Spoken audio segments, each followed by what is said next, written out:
High everyone, আসসালামু আলাইকুম। Welcome to my channel Tini's cooking studio. আজকে আমি বানাবো ব্রেড এগ সুইট অমলেট। এটা একটি মিষ্টি অমলেট। চলুন তাহলে পুরো প্রসেসিং দেখে আসি।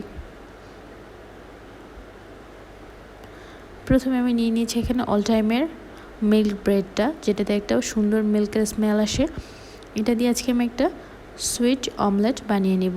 অনেকে এটাকে জাল করে খান, কিন্তু এই ব্রেডটা দিয়ে ঝালটা একদম ভালো লাগে না, কারণ এই ব্রেডটাতে একটা মিল্ক স্মেল আসে। এটা মিষ্টি করলে অনেক ভালো লাগে।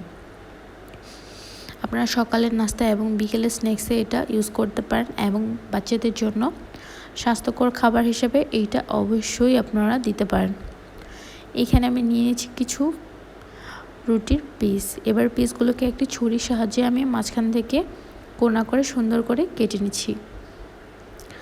আর বলে নিচ্ছি, আপনারা যারা ইউটিউবে আমার ভিডিওগুলো নতুন দেখছেন, আপনারা অবশ্যই আমাকে ভালোবেসে আমার চ্যানেলটাকে সাবস্ক্রাইব করে দিবেন, সামনের দিকে এগিয়ে যাওয়ার জন্য অনুপ্রাণিত করবেন, কারণ আপনাদের একটি সাবস্ক্রাইবে আমায় অনেক দূর এগিয়ে যাব। অবশ্যই আপনারা বেল আইকনটাতে টাচ করে দিবেন, যাতে করে আমার নতুন নতুন ভিডিও আপলোড দিলে আপনাদের কাছে সবার আগে নোটিফিকেশন চলে যায়। এই তো দেখুন, ব্রেডগুলোকে সুন্দর করে কেটে নিয়েছি।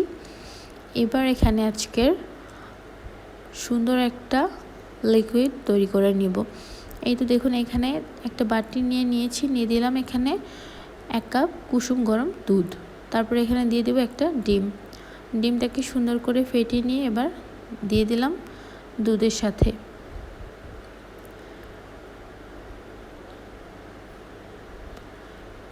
এবার এখানে দিয়ে দিলাম সামান্য একটু লবণ, দিয়ে দিলাম 1 টেবিল চামচ চিনি।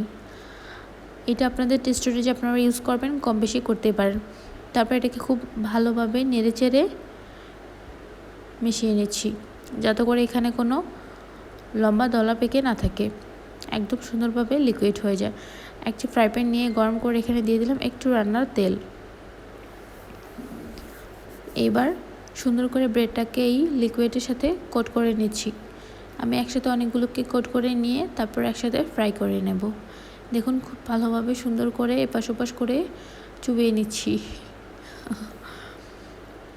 এবার এগুলোকে ফ্রাই করে নেব। ফ্রাই প্যানের তেলটাকে গরম করে নিয়ে চুলাটাকে একদম মিডিয়াম হিট রেখে এবার এগুলোকে দিয়ে দিব। এগুলোকে সুন্দরভাবে অল্প আঁচে সময় নিয়ে ভাজতে হবে, নাহলে করে উপরটা একদম পুড়ে যাবে, ভেতরটা কাঁচা কাঁচা রয়ে যাবে। এটা অবশ্যই সময় নিয়ে ভাজতে হবে। দেখুন, আমার এক পাশটা খুব সুন্দরভাবে ভাজা হয়ে গেছে। এবার আমি এই পাশটাকে সুন্দর করে উল্টো করে দিচ্ছি। এই তো দেখুন, কি সুন্দরভাবে ভাজা হয়ে গেছে। এবং এটার টেস্টের কথা আর না বলি, এত ভালো টেস্ট ছিল এবং এটার স্মেলটা এত সুন্দর আসছিল। যতক্ষণ না আপনারা এটা ট্রাই করছেন ততক্ষণ আপনারা বুঝতে পারবেন না।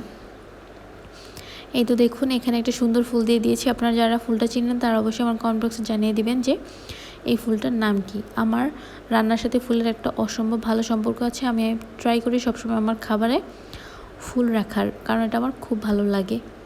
এই তো দেখুন, আজকের মতো আমি আমার ব্রেড এগ সুইট অমলেটটা রেডি করে নিয়েছি। এটা টেস্ট অনেক ভালো ছিল, আপনারা এটা বাসায় ট্রাই করবেন। আজকের মতো এখানেই, আল্লাহ হাফেজ। দেখা হবে নতুন কোনো ভিডিওতে।